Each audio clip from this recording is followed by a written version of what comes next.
Uya. Molweni bafowethu.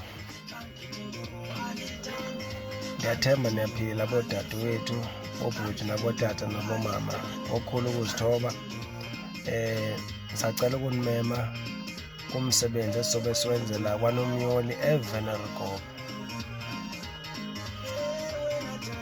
ngomhla ka-29. Cela bafowethu nonke niphumelele ngobuninzi benu.